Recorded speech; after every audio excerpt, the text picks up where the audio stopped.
you get down to Holbrook, you won't find me there. Good Lord, I got the first thing smoking down the road. So just to be clear, every episode of this podcast is special to me. I mean, look, I had no idea what I was doing when I started this last May. To think that I'm still doing it is pretty amazing. So to everyone who's been on this show, everyone who's listened, everyone who's offered advice and helped along the way, thank you, thank you, thank you.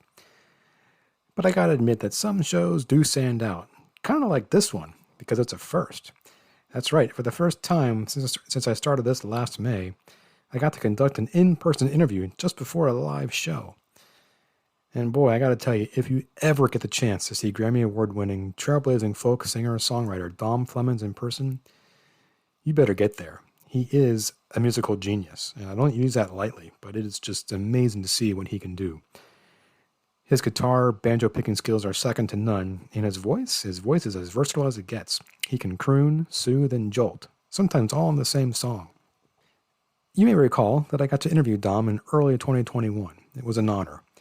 We talked about the reissuance of his 2014 solo album called Prospect Hill, the American Songster Omnibus. If you listen to that show, or maybe you know your way around Americana/folk music, you know that Dom Flemons is the co-founder of the famed string band from North Carolina called the Carolina Chocolate Drops.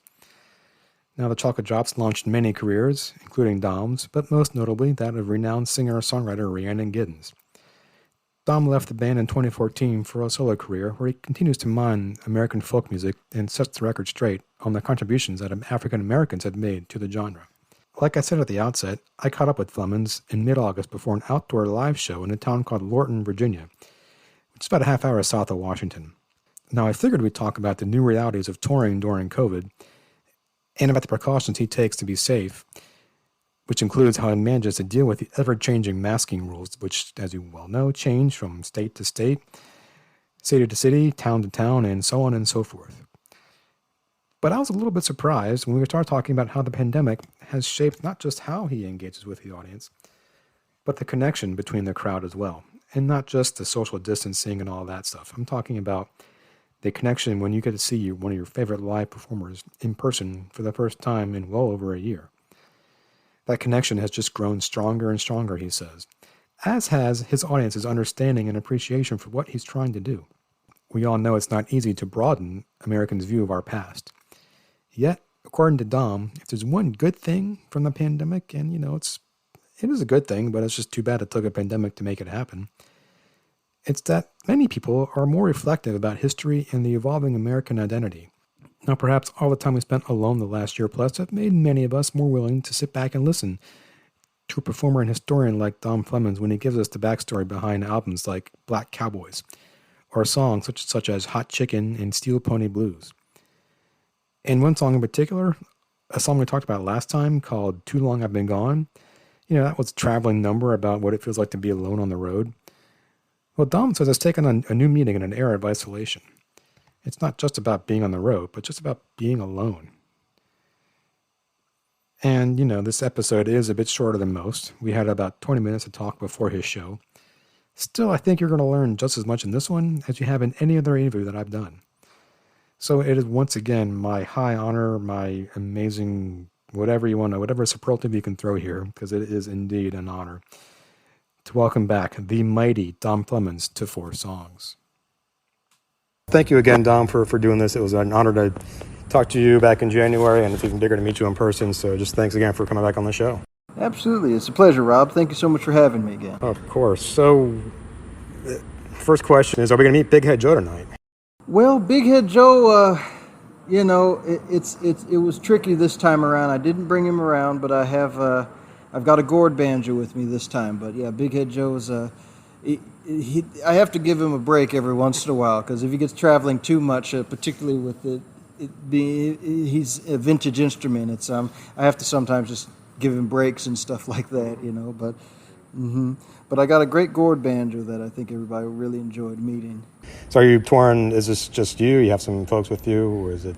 Oh, it'll just be me tonight. I'll just do a little selection of different material from my solo albums. I just brought me myself this time around. Well, so when we talked back in January, it seemed like there was hope around the corner, and people are touring again, and now it's sort of unknown again. So what's this been like for you as the musician, kind of going from hope to here we are and to, oh, let's just make it happen? Well, thankfully, I've always tried to make sure I had alternate ways in which I was able to do my art and my entertain and to be able to spread music beside the straight gigs. I mean, it's unfortunate that the live performances have been on and off, but I've been just taking them as I can and trying to make sure that each show is the best show that I can put out there, and I've seen that the audience has been very appreciative of that. Yeah, that's what I wanted to ask is, 'cause, for so many of us, live music was one of the first things we missed the last year and a half. And what's it been like just connecting with people again? It's been great, There's nothing like getting in front of a live audience and being able to share some experiences in music and to be able to just have a camaraderie of just that alone, And of course I do historic music, and I do a lot of music that's based around culture. And so now that we're in a time where there's such a huge cultural shift, there's also an appreciation between me, myself, as the performer, as well as the audience for the culture that we share in this country. So there's been a lot of that going on. And as I've been performing out, it's just kind of been like shaking hands with old friends. And that was really good to see that coming into play. But now to see it step back, that's... it's just another little obstacle along the way. But that's kind of life. Yeah. It's just sort of a really big obstacle. Right. Well, I imagine you have conversations with people after shows. I mean, what do they tell you after you see them? A lot of it has recently been, I'm so glad that I got to see live music. That was the biggest thing of all. It's just, this is my first time seeing a show.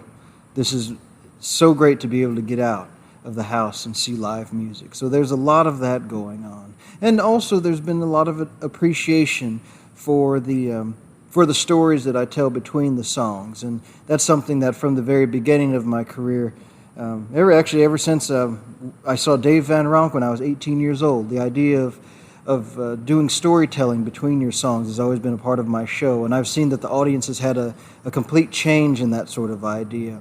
A part of me thinks that it has to do with the fact that, at one point, people were really adamant to see song after song after song performed in a show. And I've seen a distinctive change in that point of view. And I think it's partially because people have access to music to where they can hear song after song after song with no patter in between. And I found that a lot of people said they were very appreciative of the stories in a new type of way when they've been coming to the shows recently. And so that's something that's been interesting for me just to observe. Yeah, do you feel more of a connection now with the fans, with the audience? Absolutely. Every show is about connection. That's why I tell stories, and part of my whole show is breaking down the fourth wall, showing that even if the music is old, if it's 100 years old, or if it's up to the present, it's something that's relatable to people. And part of the show is demonstrating that it's relatable. And so in that way, I feel no separation from the audience in that regard. And it's been interesting to have to really be mindful of how much separation I have between the audience. And of course, this particular pandemic has also kind of put the test on how close we should be getting, how much we should be interacting, and then also if we need to share something with each other, because a lot of times my audiences want to share something with me. Sometimes they have a story. How much should I let someone come into my space, and etc., which is, of course, something that's very different than what I usually do, Yeah, I was wondering about what kind of protocols now that you have to put in place, even probably before this resurgence, but even back in like May and June. What's different now about touring than it was? Obviously the pandemic, but just like from your perspective, just what do you have to do to get ready and that you didn't have to do before? Well, one of the main things is that I travel with my family, my wife and my daughter, and she's 3.5. And so, they can't come to the shows now, like they used to come to all of the shows. And so that's a little different. And of course, my audience, they see pictures of my daughter that I'll post here and there, and they want to see her and see the family, because some audience members are used to that. And so, now they can't. And of course, we try to be mindful of just being too many people in an entourage, but we're also trying to be mindful of our daughter. So it's also this weird little dance that we have to do. So that's different. So in terms of touring, I have to set everything up a little bit differently, just because I have to come by myself and my family has to be off somewhere. So, just the basics of we don't eat dinner together, so that type of thing. We have to figure out how we manage that, which is sort of minor. Of course, the other half of it is traveling from one state to the other. You just have to start thinking about, mask mandates and, how much are you masking, how much are you not masking, how much should you be washing your hands and things like that, which changes everywhere you go, because you don't want to be a part of the problem as well. And my wife and I have been vaccinated, and it's you just have to do your best to not be a part of the spread or any of that stuff. Thankfully, I'm a folk singer, so it's not like a gigantic stadium full of people. So in some ways, there are much easier ways to be able to get together, just because it's the perfect size crowd for space and for just a nice intimate setting. Yeah, so it's something you just said about the rules are different everywhere you go. I mean, nothing you can do about that, but is that frustrating? Is it like you just got to stay on top of it, I guess?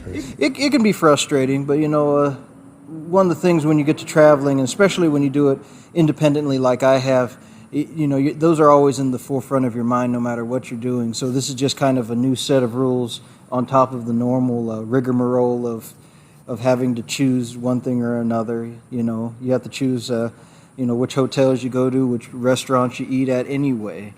And so this is just another sort of thing to think about. Okay, do we have the masks? Do we, and also just keeping up with what local communities are doing as we're moving in each of them. If we stop for a period of time, you have to kind of check in and see what's going on. Yeah, I imagine outdoor shows have a certain advantage. Oh, of course. Yeah, and of course, outdoor shows have been. That's been most of my shows have been outdoors, in one regard or another. Yeah, and that's kind of been that. Like I said, it's trying to keep it real reasonable with whatever we have to do right now. Because also this is it's even with shows.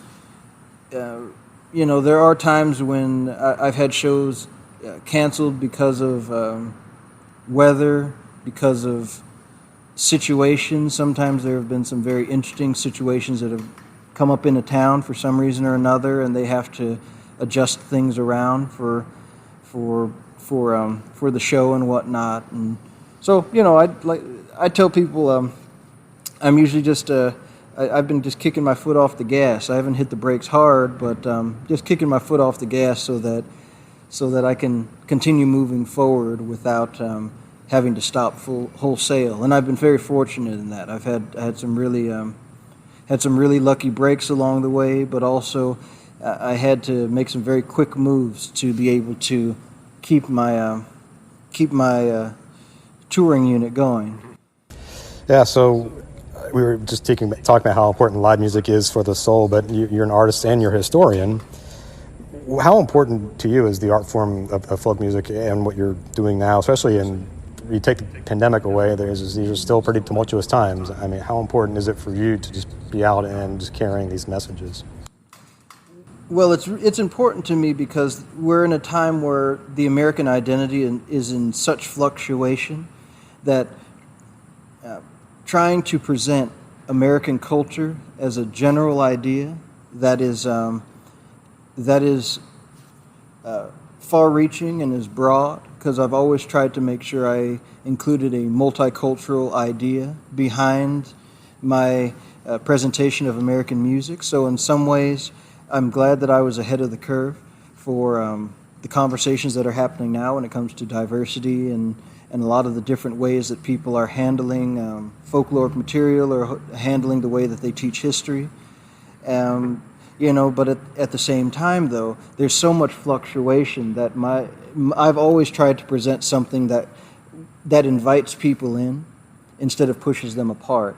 And so in that way, I've always tried to keep a consistency, and I'm glad that I had that going on beforehand. Because now there's such a huge sea change that's going on with many different aspects of life that, I think that there's a comfort in just being able to see, American culture in just a really not simplistic, but in a sort of broad way that can allow people to enter into the conversation. And music also helps as well, because music and the history and stories connected together allow people to be able to broaden their idea of how they want to take the history. Because there's so much American history, and at one point a lot of the culture was built on the oral histories that we tell each other through time. And now, especially in the time with the lockdown, the pandemic, we have technology that teaches us history. So now we can learn about history that is generations older than the literal people in front of us. And I think that is something that is good in it, of course, in its own way, because we all need to remain students of life. But in another way, it's been very interesting to see it's a lot to take in. It's a hard pill to swallow, the entire story of American history, and being able to quantify it into something that can fit to our modern age. It's a lot to think about. And the pandemic allowed everybody to be in their houses, and they're thinking about these things just a little bit more intensely now. And of course, when you asked earlier about the audience's responses at shows, I can see that that's going on. I can see that people are really able to zero in their own homes. And so when they get out of the house and they see a live performance, they're taking in different things than just focusing on the one aspect of the music. But there's a much broader point of view that they're bringing, because they've been so insular in some type of way. It's like an opening out of just a brand new renaissance of, like, people are wanting to open up and figure out how they can present and take in information with their new perspective and point of view. And so it's been interesting to see that. Yeah. Is there a particular song that you feel like that you see that awakening, or not awakening, but just that like awareness kind of settle in? They're like a certain point in the gig, you're like, I got them. Here they go. Here we go. Well, it's been interesting. All of my songs, I've always tried to keep a bunch of different stories with each song, but I have like one of my songs, Too Long I've Been Gone, which is a song about traveling. Someone had messaged me at one point about halfway through the 2020, and they had told me how much the song had meant to them in light of being quarantined and being on their own. And I thought that was such an interesting perspective on the song, because I didn't necessarily write it that way. But all of a sudden I have a new position on how I think about the emotions and feelings of the song. Because, of course, while it wasn't written as a isolation within a pandemic song, it was a song that was about traveling and the isolation that comes from a lot of traveling. I've been gone.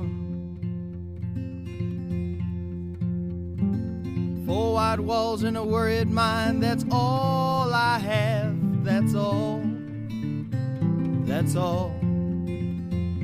And when I need someone to talk to, I just say, hello wall.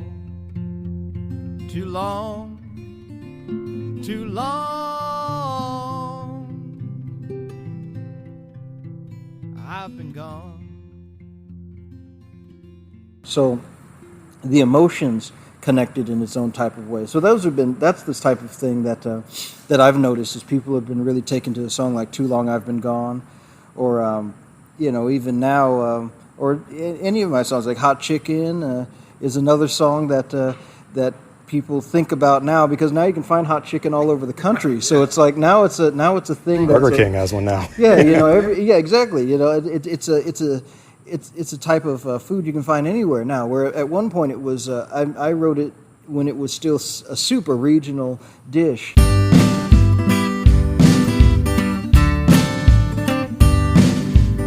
rooster run the mother hen, said cock-a-doodle-doo.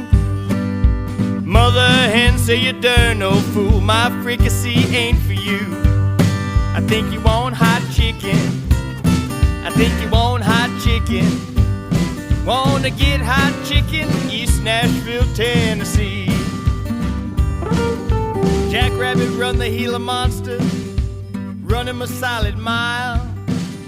Gila monster turned around, he said, you know, hey bub, this running ain't my kind of style. I think you want hot chicken, don't mistake me for hot chicken.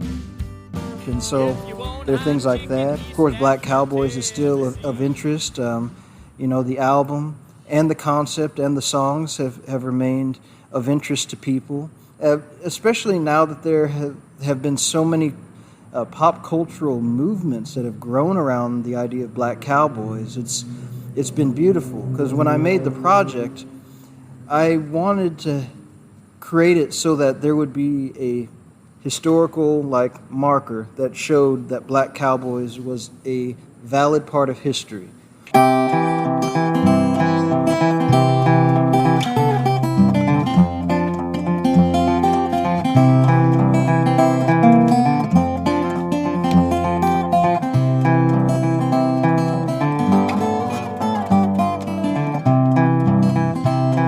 You get down to Holbrook, you won't find me there. Good Lord, I got the first thing smoking down the road somewhere. Got the first thing smoking down the road somewhere. Well, I called my steel pony and boys, I'm gonna ride. Getting far too old to follow this here herd. Good Lord, I caught the first thing smoking down the road somewhere. Caught the first thing smoking down the road somewhere. Now I called my steel pony and boys, I'm going. It's even funny, when I was writing the liner notes, Juneteenth had not become a federal holiday, and so I had written a section about Juneteenth in the liner notes, but we couldn't technically put it into the original liner notes because it was an unofficial holiday. And so, you know, that's one of those things, since it was the Smithsonian, we couldn't. It would be construed as giving out false information, because it wasn't technically a federal government holiday, you know. So now it's a federal government holiday, which is so it's funny to me. Even the story of the Black Cowboys continues to evolve in its own way outside of what I've been able to do with it. But it's been amazing to see that it still is holding, still as vibrantly as the day I put that thing out, and that's been almost 4 years ago now, if you can believe that. Yeah, well, as we wrap up, speaking of music, have you been working on new material? When can we expect some new stuff from Mr. Flemons? All the time. You know, I've been delving in and writing new songs, and I've also been putting together old songs as well. You know, but of course, in the pandemic, you know, like the first half, I thought maybe I was going to go and break into doing some new songs, and I had written a bunch of songs right before everything shut down, and I just started to read the lyrics, and I didn't see it. You know, the themes just didn't fit with what I was feeling after 2020, and so I threw all the songs away, and I started writing a new set of songs. So I just it's been interesting. It's been a big reassessment period for me, reflecting back on the things that I've had a chance to do up to this point. You know, being in the music business for 15 years, it's you know, starting out as someone who sold everything they owned and jumped in the car and made a trip out. You know, so going from Phoenix to first North Carolina, but then I had a time where I lived in New York City, in another time, a bit of time in North Carolina, and then now I'm in Chicago. You were here in the D.C. area for and I was in D.C. for several years as well, which was I had some wonderful opportunities to be able to work with the Smithsonian and a lot of different organizations, and so it was kind of like so it's been a lot of movement, and in a time where I've had to sit still in some type of way, or tried to, you know, it's been a lot of reflection, just kind of thinking back on what drives me to do the things I do, and that's been good. So what was the answer? What drives you? Ooh, what drives me still is the notion of being able to share this music and to be able to expand the scholarship on American folkloric music, especially in a time where we need updating of the old folklore to become new folklore, and also to be able to bring that folkloric culture and music into the classroom and into people's lives so that they can enrich themselves with the knowledge of the past.